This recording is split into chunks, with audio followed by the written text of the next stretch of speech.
ষষ্ঠ শ্রেণীর ছাত্রছাত্রীরা যারা আর কিছুদিন পর দ্বিতীয় সেমিস্টারের পরীক্ষা দেবে তাদের জন্য ইতিহাস বিষয়ের একটি 50 নম্বরের মডেল সেট এনেছি। এই সেটটি যদি আমার সাথে সাথে তোমরা করো অবশ্যই অনেক প্রশ্ন কমন পাবে। তো চলো, দ্বিতীয় পর্যায়ক্রমিক মূল্যায়ন পূর্ণমান 50, সময় থাকবে তোমাদের 1.5 ঘন্টা। প্রথমে দেখো, সঠিক উত্তরটি নির্বাচন করে লেখো। যে কোনো 10টি 10 নাম্বার থাকবে। 10 রাজার যুদ্ধের উল্লেখ আছে ঋগ্বেদ, সামবেদ, যজুর্বেদ, অথর্ববেদ। উত্তর হবে ঋগ্বেদ। 2 নম্বরে, এর মধ্যে কোনটি বর্ণাশ্রমের অংশ নয়? উত্তর ব্রাহ্মণ, ক্ষত্রিয়, শূদ্র, নৃপতি। উত্তর হবে নৃপতি।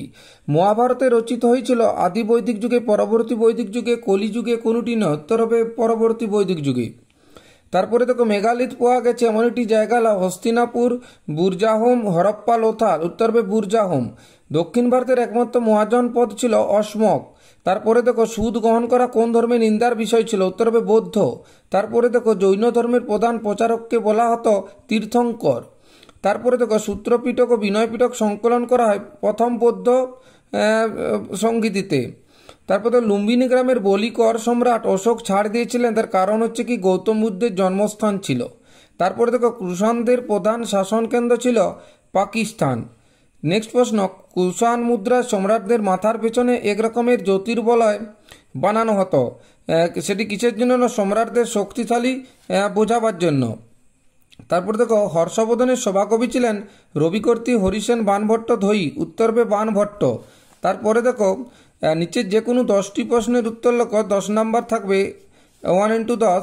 তা প্রথম প্রশ্ন দেখো, আদি বৈদিক যুগে কোন প্রতিষ্ঠানে নারীরা অংশগ্রহণ করতে পারতেন? উত্তর হবে নারী শিক্ষা ও ধর্মীয় অনুষ্ঠানে।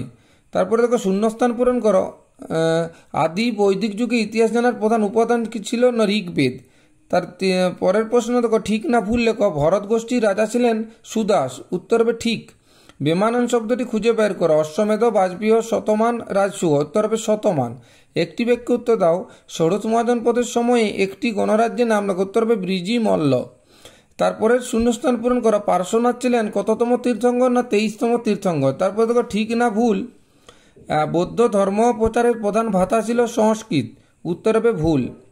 তারপরে ক স্তম্ভের সঙ্গে খ স্তম্ভ মিলাও। দেখো, আর্য সত্যটা হবে গৌতম বুদ্ধ, বসুমিত্রটা হবে চতুর্থ বৌদ্ধ সঙ্গীত, 3 নম্বরে চতুর্জাম ব্রতটা হবে পার্শ্বনাথ, এবং 4 পঞ্চম মহাব্রতটা হবে মহাবীর। এই ক স্তম্ভ এবং খ স্তম্ভের মিলনটা।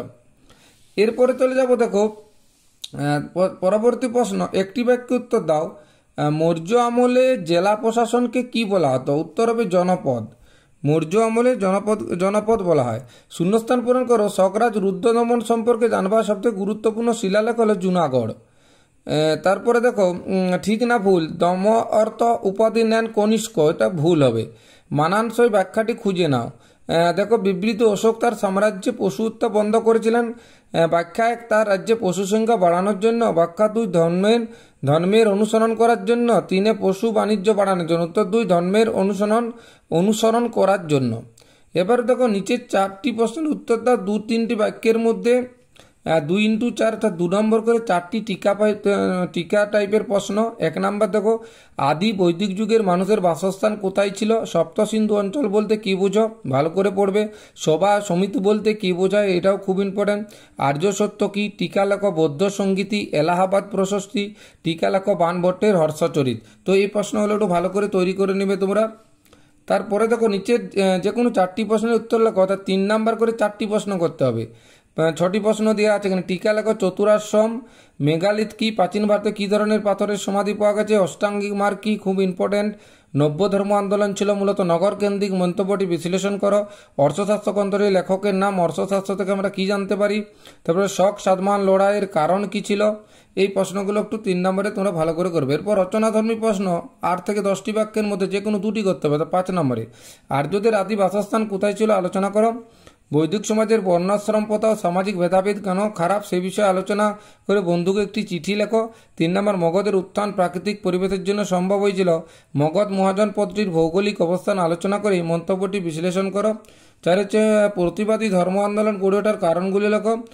5 হচ্ছে সম্রাট অশোকের ধর্মনীতি আলোচনা করো।